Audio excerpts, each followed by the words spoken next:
Hello friends, this is Shavya Pandey. Welcome back to my YouTube channel Learning Loop friends. Today's my topic is viewing and display control in Corel Draw. आज की video tutorial में मैं आप लोगों को view option से related कुछ चीजें बताने वाली हूँ Corel Draw में, और मैं साथ ही साथ ये भी बताने वाली हूँ कि Corel Draw का जो विंडो स्क्रीन होता है उसको कैसे कंट्रोल किया जाता है। ओके, उसके मेथड्स को भी मैं बताऊंगी।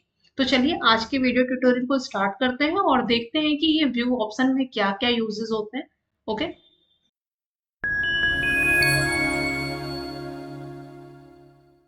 तो यहाँ से न्यू ऑप्शन पे चलते हैं और यहाँ से कोई भी बाय डिफॉल्ट एक फाइल ले लेते हैं। अगर आपको यहाँ पे आपकी साइज के अकॉर्डिंग फाइल नहीं है अवेलेबल है तो आप यहाँ पे वो नंबर डाल के जिसमें भी वर्क करना है, पिन इंचेस में, मिलीमीटर में, पिक्सल्स में, वो आप यहाँ से सेलेक्ट कर लेते हो। ओके, और फिर यहाँ से ओके कर लेते हैं। तो ये देख रहे हैं स्क्रीन पे एक न्यू फाइल ओपन हो चुकी है। अब यहाँ पे एक व्यू ऑप्शन में जाते हैं। सपोज आप लोग कोई न्यू जब सॉफ्टवेयर सीखते हैं तो आप लोगों के पास उस तरीके के इमेजेस अवेलेबल नहीं होते हैं एट अ टाइम पे। तो उसके लिए क्या करना होता है कि आप जैसे कंपनी के थ्रू कुछ कुछ टेम्पलेट्स दिए होते हैं, डिजाइन दिए होते हैं, आप उस पर भी वर्क कर सकते हैं अपने अकॉर्डिंग। नहीं तो आप ब्राउज कर लीजिए, डाउनलोड कर लीजिए और इम्पोर्ट कर सकते हैं उस पिक्चर्स को। ओके, तो इम्पोर्ट करने का भी मैंने मेथड बताया था कि यहाँ से आप कोई भी पिक्चर्स को इम्पोर्ट कर सकते हैं जो भी आपके सिस्टम पीसी में अवेलेबल होता है।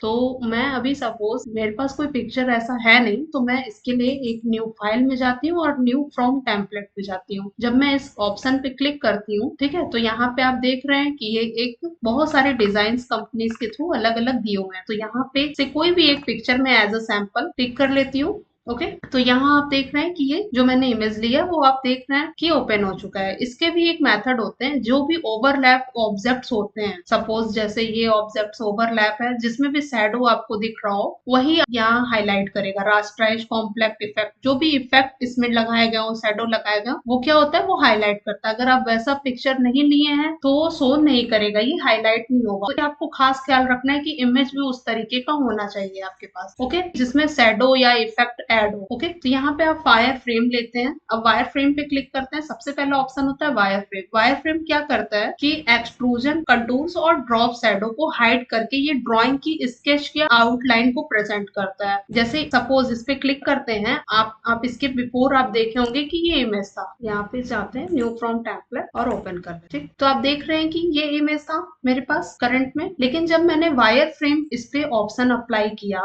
वायर फ्रेम में क्या क्या मैंने अभी वर्ड बोला, extrusion, contour and drop shadow, ये सारे चीजों को वो हाइड कर देता है। और जो भी पिक्चर में जो स्केच होता है पिक्चर का ओरिजिनल, वो स्केच ये प्रेजेंट करता है। ओके, सिर्फ आउटलाइन रह जाता है डिजाइन का। नेक्स्ट ऑप्शन होता है नॉर्मल। नॉर्मल का क्या यूज होता है कि आप जो भी पिक्चर्स ऑब्जेक्ट ले आए हुए हैं, पोस्ट स्क्रिप्ट फिल्स और हाई रेजोल्यूशन की कोई इमेज होती है, उसके बिना ये ड्राइंग को क्या करता है, रिप्रेजेंट करता है। सबसे पहले यहाँ पे पोस्ट स्क्रिप्ट फिल एक आता है। तो पोस्ट स्क्रिप्ट फिल मीन्स क्या होता है कि जैसे सपोज कोई डिजाइन है, कोई ऑब्जेक्ट है जो कि बहुत ही कॉम्प्लेक्स है, क्रिटिकल है, जिसकी साइज बड़ी है, स्क्रीन पे इसको प्रिंट होने में जो है टाइम लगता है, ठीक है। तो आप पोस्ट स्क्रिप्ट फिल्स का जब यूज करते हैं तो उसकी जो क्वालिटी होती है एक्चुअल में ऑब्जेक्ट की, उसको मॉडिफाई करने के लिए यूज किया जाता है। जैसे उसमें क्या क्या आप मॉडिफाई कर सकते हैं, लाइन का विड्थ आप मॉडिफाई कर सकते हैं, शेप को मॉडिफाई कर सकते हैं, जो टेक्सचर है उसके फोरग्राउंड और बैकग्राउंड में जो दिखाई देता है उस शेप को आप मॉडिफाई कर सकते हैं। तो that is called post script fills. Okay, तो यहाँ पे आप देख रहे हैं कि जो नॉर्मल ऑप्शन जो है उसमें आप पोस्ट स्क्रिप्ट फिल्स और हाई रेजोल्यूशन का इमेज जो होता है उसकी डिजाइन ड्राइंग को क्या करता है, रिप्रेजेंट करता है ये नॉर्मल ऑप्शन। ओके, इनहेंस करेंगे तो पिक्चर की जो क्वालिटी है वो फटेगी नहीं। आप इसको जूम जूम करके देख सकते हैं। सपोज ये देख रहे हैं, आप जूम कर रहे हैं तो ये पिक्चर की क्वालिटी को, मतलब इसकी जो इमेज की क्वालिटी होती है वो पोस्ट स्क्रिप्ट फिल्स, हाई रिजोल्यूशन और वेक्टर ग्राफिक के साथ ये क्या करता है, ड्राइंग की क्वालिटी को इनहेंस कर देता है। ओके, अब नेक्स्ट ऑप्शन क्या है, पिक्सल्स। पिक्सल्स में क्या होता है कि जो आप ड्राइंग लिए हैं वो पिक्सल बेस्ड है, जो किसी भी ऑब्जेक्ट को अगर आप जूम करते हैं, जूम करने में परमिशन देता है और फिर ऑब्जेक्ट को एग्जैक्ट उसी रूप पे पोजीशन और शेप देता है। ठीक है, पिक्सल्स को आप जब जूम इन जूम आउट करते हैं तो यहाँ आप देख रहे हैं कि पिक्सल्स बेस्ड ये ड्राइंग है, तो इसके ब्लॉक जो है वो शो कर रहे हैं। ठीक है, तो ये होता है पिक्सल ऑप्शन। नेक्स्ट ऑप्शन अभी आप देख रहे हैं कि यहाँ पे फुल स्क्रीन के नीचे प्रीव्यू सेलेक्टेड मोड आ रहा है। तो फुल स्क्रीन का क्या वर्क होता है कि जस्ट ये सारे जो आपको ऑप्शंस दिख रहे हैं, टूल्स दिख रहे हैं, ये क्या होगा, पूरे हाइड हो जाएंगे और स्क्रीन पे फुल स्क्रीन प्रीव्यू देख रहे हैं, ये पूरा हाइड हो गया, फुल स्क्रीन प्रीव्यू है। इस पे सिंगल क्लिक करेंगे तो बैक आ जाएंगे आप। फिर उसके बाद इस ऑब्जेक्ट को सेलेक्ट कर लेते हैं और यहाँ पे आप देख रहे हैं प्रीव्यू सेलेक्टेड ओनली। ठीक है, तो जो आपने सेलेक्ट किया है ओनली वो सिलेक्शन एरिया को ही सेलेक्ट करके क्या करता है कि फुल स्क्रीन रिप्रेजेंट कर देता है। ओके, फिर इस पे बैक जाएंगे तो आप देख सकते हैं कि ये फुल स्क्रीन और प्रीव्यू सेलेक्टेड ओनली का दोनों का सेम यूज होता है। इसका शॉर्टकट भी आप देख रहे हैं F9 होता है। ओके, नेक्स्ट ऑप्शन है multi page view. Okay, multi page view का मतलब है कि अगर आप कई सारे कस्टमाइज डॉक्यूमेंट्स पे वर्क कर रहे हैं, सपोज आप कोई फाइल पे वर्क किए हो, फिर उसके जस्ट नेक्स्ट पेज पे आप कोई रिजल्ट बना रहे हो, कोई सर्टिफिकेट बना रहे हैं, थर्ड पेज पे आप कुछ और वर्क कर रहे हैं, तो आप कई सारे पेज पे क्या करते हैं कि यहाँ पे पेज आप देख रहे हैं, पेज 1 2 3, अगर यही ऐड करते चले जाएंगे बढ़ता चला जाएगा ये। ठीक है, यहाँ पे आप देख रहे हैं ऐसे पेज बढ़ रहा है। तो आप अगर ये व्यू ऑप्शन में जाके multiple views, multi page view नहीं करते हैं, ऑफ कर देते हैं, तो ये क्या होता है, ये सिंगल पेज यहाँ पे बन जाता है। ठीक है, तो जब आप उस पर क्लिक करेंगे तभी आप उस पेज पे पहुंच पाएंगे। ओके, पेज 1 पेज 2 ऐसे जाया जाता है। लेकिन अगर आप सपोज एक ही साथ कई सारे पेज को देखना चाहते हैं तो उसके लिए आप व्यू ऑप्शन में जाते हैं और मल्टी पेज व्यू पे क्लिक करते हैं, तो कई सारे पेज जो है वो एक ही स्क्रीन पे क्या होते हैं, डिस्प्ले होने लगते हैं। ओके, यहाँ से राइट लेफ्ट माउस के राइट बटन से क्या करते हैं, स्क्रॉल कर सकते हैं। ओके, अगर आप रोलर बटन का यूज करते हैं तो ये जूम होता है, जूम इन। रोलर को आप नीचे की तरफ स्क्रॉल करते हैं तो जूम आउट होता है। ठीक है, शिफ्ट प्लस रोलर करते हैं तो राइट लेफ्ट होगा। ओके, पेज अगर यही आप कंट्रोल करते हैं तो zoom in zoom out, alt plus roller button up and down.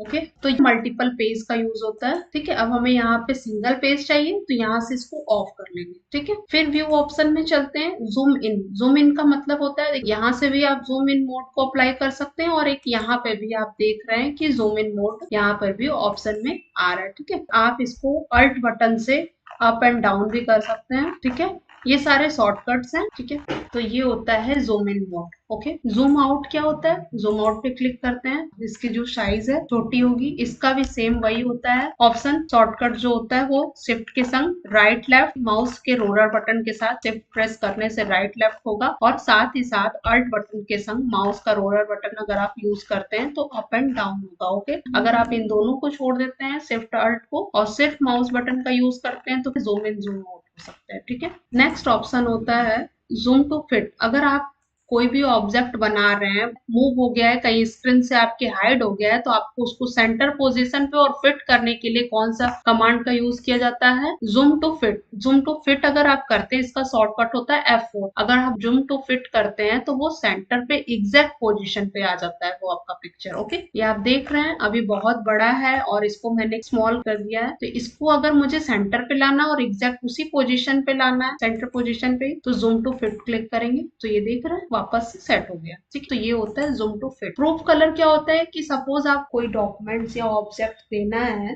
तो आप प्रूफ कलर को जब अप्लाई कर देते हैं तो वो चेंज नहीं होता है कलर। प्रूफ कलर ये रिप्रेजेंट करता है कि प्रिंटिंग के टाइम जब भी आप प्रूफ कलर यहाँ पे अप्लाई करके देंगे तो वो एक्यूरेट कलर में ही प्रिंट होता है। ओके, उसके अलावा कोई अदर कलर प्रिंट नहीं होता। ओके, नेक्स्ट ऑप्शन है सिमुलेट ओवर प्रिंट। कोई भी ऑब्जेक्ट है, ठीक है, ऑब्जेक्ट में सपोज ये इसको ऑफ कर लिए और व्यू ऑप्शन में चलते हैं, प्रूफ कलर ऑफ कर लेते हैं। ठीक, और उसके बाद यहाँ पे सिमुलेट ऑप्शन को ऑफ कर लिए, तो अभी आप देख रहे हैं, ध्यान से देखिएगा इस फिगर को, इस पिक्चर का जो कलर है वो लाइट है, लेकिन जब मैं इस पे सिमुलेट ओवर प्रिंट ऑप्शन को अप्लाई करती हूँ तो यहाँ पे आप देख रहे हैं कि इसका जो कलर है इमेज का वो क्या हुआ है, चेंज हो चुका है। ठीक है, क्योंकि यहाँ पे आप देख रहे हैं कि ऑब्जेक्ट जो है वो ओवरलैप है, एक दूसरे से ऑब्जेक्ट ओवरलैप हो रहा है, इसलिए सिमुलेट ओवर प्रिंट करते हैं तो वो क्या होता है कि उन जगहों पे फॉलो करता है जहाँ ओवरलैपिंग होती है। ओवरलैपिंग ऑब्जेक्ट पे ओवर प्रिंट को सेट करने के लिए सिमुलेट ओवर प्रिंट का यूज किया जाता है। ओके, देख रहे हैं यहाँ पर। इसी तरह से सपोज मैं एक एग्जांपल ले रही हूँ एक फाइल में, ठीक है, सपोज, और यहाँ पे मैं एग्जांपल के थ्रू सिमुलेट ओवर प्रिंट को और भी अच्छे तरीके से डिफाइन करके बताती हूँ। सपोज यहाँ पे मैं एक शेप ड्रॉ कर लेती हूँ, ठीक है, इस तरीके से। अब इस पे मैं कुछ और कलर दे देती हूँ, फिर मैं एक शेप यहाँ पे ड्रॉ करती हूँ इस तरह से, और इसमें मैं अदर कलर फिल कर लेती हूँ, फिर एक रेक्टेंगल ड्रॉ करती हूँ, इसमें अदर कलर दे देती हूँ, ठीक, यहाँ पे मैं एक रेक्टेंगल ड्रॉ करती हूँ, इनमें अलग कलर दे देती हूँ, यहाँ पे एक मैं रेक्टेंगल ड्रॉ करती हूँ और इनमें मैं अलग फिल कर देती हूँ।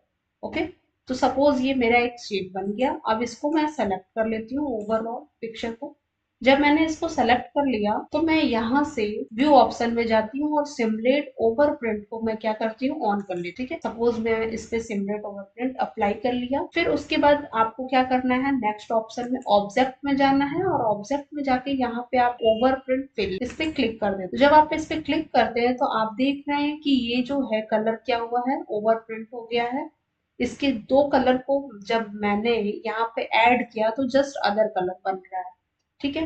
देख रहे हैं कि जब ऑब्जेक्ट ओवरलैप होता है तो क्या हो रहा है, ओवर प्रिंट यहाँ पे हो रहा है, ठीक है। तो यही यूज होता है, इसको सेट करने के लिए आप सिमुलेट ओवर प्रिंट का यूज करते हैं। ये प्रिंटिंग में बहुत ही यूजफुल होता है, ठीक है। कलर, दो कलर को जब मैच कराते हैं तो यहाँ पे अदर कलर बन के आ रहा है, ठीक है। अब आप यहाँ से ट्रांसपेरेंसी से इसको और लाइट कर सकते हैं और इसको शिफ्ट बटन के थ्रू स्मॉल करके कहीं पे भी आप इसको सेट कर सकते हैं, मतलब आप इसको डिजाइन में यूज कर सकते हैं। ये जो होता है ओवर प्रिंटिंग मोड होता है, ठीक है, सिमुलेट ओवर प्रिंटिंग। ये rasterise, complex effect, page, grid, roller, ये सारे आगे के व्यू से रिलेटेड ऑप्शंस को नेक्स्ट क्लास में बताऊंगी।